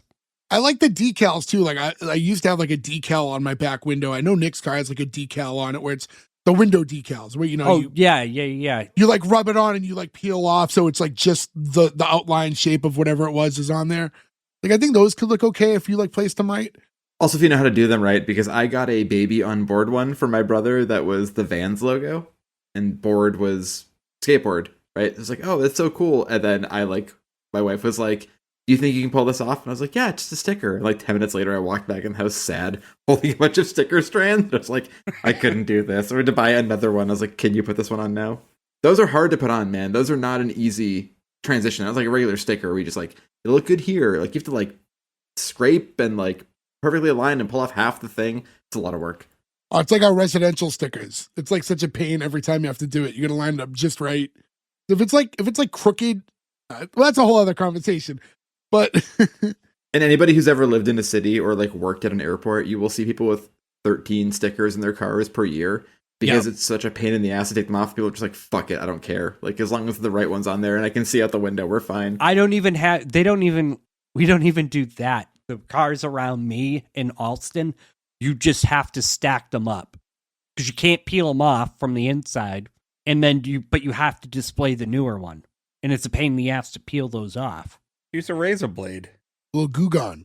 I will say Goo Gone is a fucking amazing thing on anything in the world except an album cover. That's the one thing you can't use it on paper, but it gets everything else off. Yeah. Well, be careful doing that with newer cars because you could take the tint off and you'll just have a big opening. A big circle. Yeah. Especially on the lease like Jay, at least too, right? You're like, they're going to fucking ping you on that one. Yeah. So I want to bring this up because I think this is kind of crazy. So now we cut back to Andy Rooney at the bar and he's talking about Joe Biden, which is so crazy for the time. Because he's just a senator at that point, yeah. Joe Biden is a strong believer in freedom of speech. If the other guy gives a speech, he wants the freedom to steal it. It's like, it's like, again, you mentioned like, think about it this way, right? If there's not a world where Obama picks him to be the vice president and then he has a run of the president, and we watch this show now without those things happening, you go, who the fuck is Joe Biden? Yeah. Especially, like, don't forget, he's a senator from Delaware, a state that like, every other state in the world, even states that border Delaware, are like, Delaware? Like, nobody fucking cares about Delaware. I'm in Delaware. They were the first state, I believe. I mean, that's like the one thing Delaware has is that, like, you, or if you're a business, you incorporate there because the, like, taxes work. That's the only thing I can even think about Delaware outside of Wayne's World making fun of it. Well, we love you, our Delaware listeners. Yes. Yeah, if we have people in Dover, Delaware, and surrounding areas who are fans, I've stepped foot in Delaware a number of times, usually at rest stops, because like there's no other reason it seems to go there, but I've been there. Joe's peed in your state. Yeah, I've peed in your state a number of times. I hear there's good birding in Delaware. Gordy, you just lost the one Delaware person with that comment. So now we have back to the bar. and Reagan goes up to talk to Fred. And it's just like the absurdity of the show. And he's like, hey, Fred, what's wrong with Woody? Like, imagine like the president being like, hey, just talking to the bartender. Hey, I noticed that Woody Allen's sad. What's going on? Yeah, it's weird. This is like a cartoon puppet show that tries to plays it straight, but not. It's weird. Well, yeah, I just think like the idea when you're mixing, because there's a lot of political characters in here mixed with like current, well, at that time, like celebrities. So when you have, the interaction of Ronald Reagan trying to have a conversation about like, hey, what's wrong with Woody Allen? He looks sad. It's just so funny. It's ridiculous. But, we have Fred tell him like, oh, he's just, he's nervous. He's not going to make a good parent. And you have the president now giving like the fatherly advice, of, I know you're afraid of bringing a child into this dangerous world. I must admit, I caused most of that danger myself. But Woody, it's always like that. And I did like that. I must admit, I caused most of the danger part. That was pretty good too, because he's talking about with nuclear war and everything, right? We're like, we definitely made the world a little less safe during the Reagan administration. And that's like what he's saying, like, with all this nuclear stuff going on, like, I don't want, so my kid's for his birthday, like, we're trying to blow out a mushroom cloud. I've been told you can't hug with nuclear arms. Yeah. All the arms we need. And he's telling him, when you bring a child into the world, it's like saying, I believe in life. And Woody, if you love your child, I guarantee you'll be a good father. Oh, Get him that. That's so. No, Casper, not right now, buddy. This is not a good time, dude. But yeah, so that advice made Woody feel a little bit better. And he takes off. And then you just have like Reagan shaking his head. It's like, oh, like, why are you shaking your head, sir? Well, I wasn't totally on the up and up of Woody. Fred, his child will grow up, go to school, graduate, and refuse to speak to him, write books about him that aren't true, and protest his foreign policies. So I guess this goes back to like we were talking about earlier, like his kids, the book and the book that his wife's reading in the beginning and everything like that. But again, very of the time references. But his other son, like Ronald Reagan Jr., he pops up like every election because he's like a fairly political figure. Does he sound like his dad? No, he luckily does not have whatever weird fucking thing Ronald Reagan had. Like, I don't even know what to call that accent. I have no idea. Joe and Ferg, the two of you, definitely not Gordo. As parents, like, is there that fear? I mean, like, you guys are at different stages of parenting right now at your child's ages. But, like, is there that fear that your kids will just grow up to hate you? Martha loves me. I asked two people this question. Yeah, Gordo, real parents, thank you. I do not have a fear that my child will hate me. I have more of a fear that, like, she has come into a world that is worse than it should be. And I feel like I'm saying this as a parent of a daughter, where I'm like, you have less rights right now than your mom had when she was born. And that's a weird fucking thing to sort of go through. I hope that changes. But like, being honest, like, that's a weird thing we've talked about before. We're like, I don't know, it seems like things are fucking weird. Or like, I mean, Roe v. Wade, right? Like, that's a weird scenario that changed. And then having a daughter in post that, right? Where like, it seems like the rights of women have changed a little bit since then. Sure. I mean, I guess like what I'm getting at though, like more like what Reagan's talking about in the less like political state of the world. Because, like life's complicated, right? And like, I won't get into it, but like we all have like different family situations and things like that. And like, you look at things a certain way and it never really pans out. Well, I guess for some people, but like things end up so different sometimes. And I guess it's so crazy to think like, now that we're at that different end of the podium, you know what I mean? We're the adults now. It's like it's interesting. I mean, anything could happen. Right now, it's like my son's like, I spit him out. He's like my little twin. Like, loves wrestling, video games, everything. I can't imagine him suddenly one be even like, fuck you, dad. But puberty comes and you hate everything. So who knows? Wait till that mustache starts sprouting. Oh, it has. Is it? Yeah. Wow. But I will say, like, that's usually when you point it out, he gets mad. Is he? Is any shaving yet? Yeah, I got him a razor for Christmas this year, and he didn't appreciate it. Really doesn't like when you point it out. Of course, I always do. You want to have facial hair as a kid, right? Like, you want to have that start sprouting because you're like, I'm a fucking man. And then you have to shave, and you're like, I hate this. And our generation for sure, is like 90% beards and 10% people who don't have beards. And equally, every one of them has that because they hate shaving. Like I shave every other day, and I'm like, oh fuck, it's a shave day. Like it ruins my whole morning. Or like I don't want to fucking shave. Like what a Like I nightmare obviously that is. have like a pretty. My beard's pretty messy right now. It's like it's big and it's like wide, and it's like the idea is like I grew a beard out because I don't like shaving, and when you keep like a nice kept beard, it's more work than shaving. Oh yeah, you have to like sculpt it. Yeah. I just go once a month to my barber. I don't even fuck around with it To anymore. my Bob. To my barber. I don't know why I said it like that. Yo, what accent was that right there?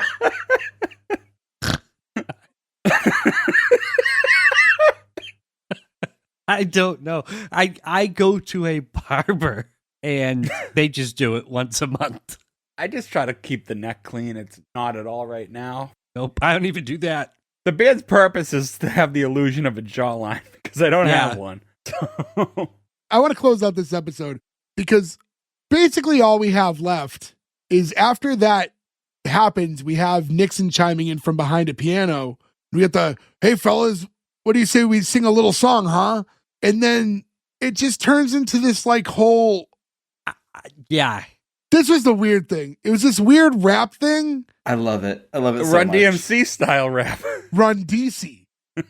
But this is like, and again, I know, whatever, but like, this is, we've talked this a lot, Fat Boys, right? This is the kind of rapper I'm like, yep, this is Yep. rap music to me, yeah. Sure.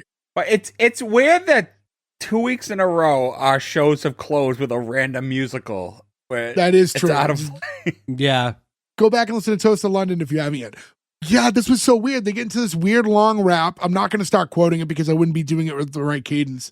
And like, there's some funny stuff that's happening in the meantime. Like, you see like Fred spinning his towel as he's listening and stuff like that. And it's like funny, but it was so out of nowhere. There was no setup for it. It was just, hey guys, want to do that quick little rap thing we do? And then you have all the old presidents rapping. You can tell this was like a excuse for the puppeteers to like see what they could do, right? We're like, want us to play the piano, these guys are dancing. Like this is like a lot of stuff happening at once. It feels very choreographed as like a, we can make these people do different things type of scene. And that was like that ate up like the last few minutes of the show. Was like this whole It's weird 2 long rap minutes thing. long. It's a 2-minute rap, which is too Yeah. fucking long. Like I like this. Which but goes that's- into the whole credits because then they're like, let's run it back one more time. The music keeps playing as they're doing all the credits. credits. So I just thought that was like a weird way to end it. I will mention there is a point where they mention Sinatra, who one thing I read about the show, there's not a lot of info when you read when you're looking up on the show nowadays, but Sinatra threatened to sue them because he didn't like the way his puppet looked. Like he didn't like how he's portrayed on the show. Sinatra too also married to Mia Farrow. So a through line there because that's who Woody's married to, having pregnant wife in this scene, right?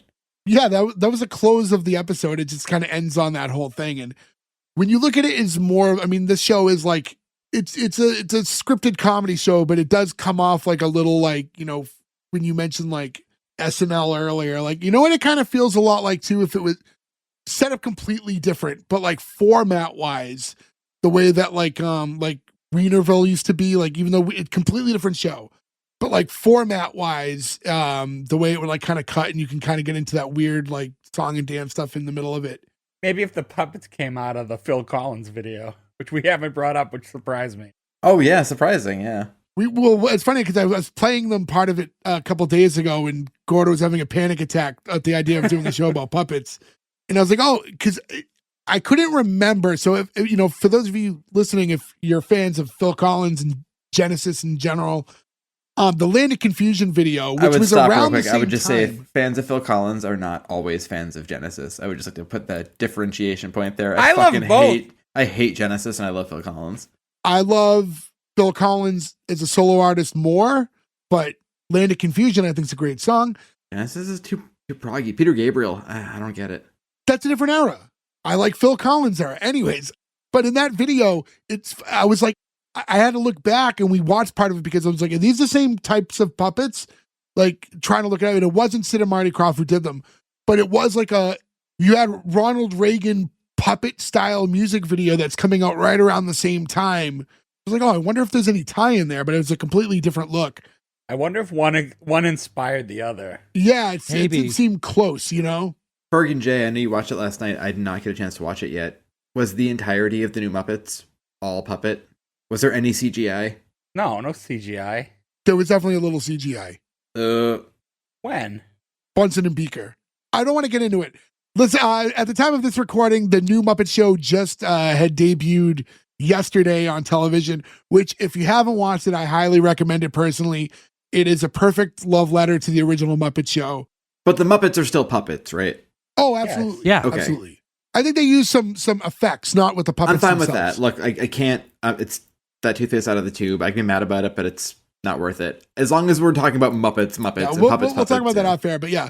You know, Gordo, as far as that goes, do the Muppets bother you? No. Or is it just the style of puppets? No. It's the style of puppets. And actually, it's really, really funny that you should bring up the Muppets. Because, like, you know, we all grew up watching the Muppets and we've all grown up watching the movies and stuff. And I don't know why that when, like, say, Muppets Christmas Carol, all the humans are playing it straight. It doesn't feel the same way that, like, Fred Willard was playing it straight. Well, he was playing everything a little campy. Yeah, it just like it threw me off, and it's like kind of like the Muppets did it correctly, and I don't know if this was trying to do that or not. I don't know. It just didn't work. The Muppets never made a character though who looked like a real life human. Their humans were individual creations.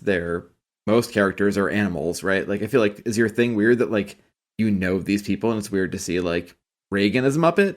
Like a little uncanny valley, I would say. Yeah, is it too much for you to see like You somebody get a little bit of playing? like Guy Smiley and stuff like that, you know. Little Guy but- Smiley, yeah. Yeah. Vincent Twice. They look like the Muppet versions of humans. Exactly, They don't yeah. have Yeah. human skin. Like That's like the main reason I pay for ChatGPT is to make Muppet photos of myself, like photos of like me and friends, and then I go turn us into Muppets. But anyways, Yeah, Jay, we went to a friend's wedding this year, and it was a Yeah. long fucking wedding ceremony. It was a long fucking wedding ceremony. And when we came out, Jay had like 9 fucking image texts from Jay. That was like me up on the stage as a Muppet. It was like, fuck, why not? first off, let me just say, not during the ceremony, while waiting for the ceremony, I was doing a lot of that because we were sitting for a while waiting. But listen, I want to close this out because we've talked about this for longer than I thought we would. Well, we talked about everything but the show for most of the episode, but we did, we've run for a while. So to get into the green light or cancel, obviously Nick's not here. It will be represented at S1E1pod.com. You'll find, our Instagram account, our X account will have the graphic with his vote. Yeah, I'm pretty sure I know exactly how all 3 of you are voting, but just to go around, start with Joe. Yeah, I absolutely love this. And I get, this is a different time. Sometimes I'm like, guys, no, it's so great. Why don't you love it? I get why you didn't like it. But I feel like you could equally say you get why I liked it, right? And I think this is very much an individual choice type of a green light. I love this time period. I love the characters they're talking about. I understand the jokes just from reading and watching too many documentaries. And I fucking love Fred Willard so much that it was hard for me not to love this. I'm still insanely mad that fucking Michael Jackson wasn't on the pilot episode because this would have been a fucking 20-minute longer episode that would have been crazier. And also him next to Woody Allen, the insanity that would have brought up. I think the jokes were sometimes a little too in the weeds, even in the time, to a mass audience, right? Like, because if you're trying to watch this and you're 18, you might not be paying a fucking attention to what's going on in the political world or like have any idea what's going on with, the government in South America. But I think it was funny. I think everyone was earnest enough in it. And I love the idea of I wish Ernest was in it. Yeah, right? Hey, Vern, do you see the Sandinistas? Okay, I just found how to make this better. But I fucking loved it. Look, I love this. I was on eBay today looking for a copy of the DVDs of it so I could watch it. So it's a green light for me. Gordo. Joe, I understand when you said understand why you like it. I totally can see why you would like it. But with all due respect, this is the worst fucking show that we have done in 200 episodes.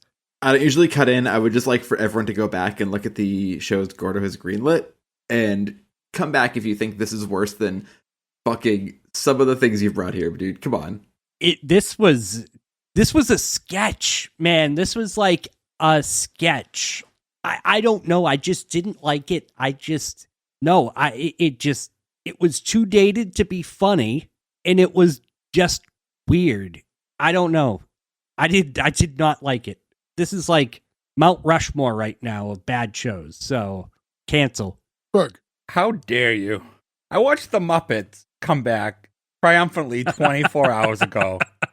And then this morning I watched a Nixon puppet fall through a ceiling with Fred Willard laughing through every line. You not only made me upset about puppets, you made me angry at Fred Willard. It's so funny how opposite we are in this moment. We were like, Fred Willard fell through a floor. Like, oh, sign me up. Everything about this show on paper I should love. And it's just poor execution. It aged like milk. And the show has no actual plot. You could take any scene from the show, scramble it around. There's no structure. It would be the same show. It's a cold, like I said earlier, it's a cold opener that they forgot to tell them to end. And I think this would have worked as an SNL skit, like weekly, like TV Funhouse and Biggest Gay Duo and all that stuff. But as a half-hour show, it's just terrible. And I don't even think the puppet work was good. Like maybe it's because I'm just coming off like the greatest puppet people of all time in Jim Henson Studios. But I was looking at that and they weren't good. It wasn't good puppetry. I hated this show, and I agree with Gordo. This is the worst show we've covered. I didn't even find it remotely funny. Thank you. Cancel, cancel, cancel. So I'm giving this a green light also. I'll say this. My biggest complaint stands. This show doesn't age well. But I looked at the show and I'm trying to look at this at like the scope of when it came out, right? If I'm watching it when this comes out, to me, awesome. I love it. And because of that, all I could think about as I'm watching the show is how this show could be recreated and be great. I personally, if it was me, I wouldn't make it a DC thing and put so many politicians in it. You know, like if you wanted to put like a sitting president in it, like I would have like Hollywood Follies, you know what I mean? Or LA Follies, and have a bar out in like Hollywood somewhere and have all the celebrities running in. And I think you could do that show and put just, you know, real like a good caliber level of celebrity running through that bar, modern day. And I think it completely works. You could do that show 100 times over and I think it would be successful if you did like puppets of modern day celebrities in a bar, joking around and chatting the same way.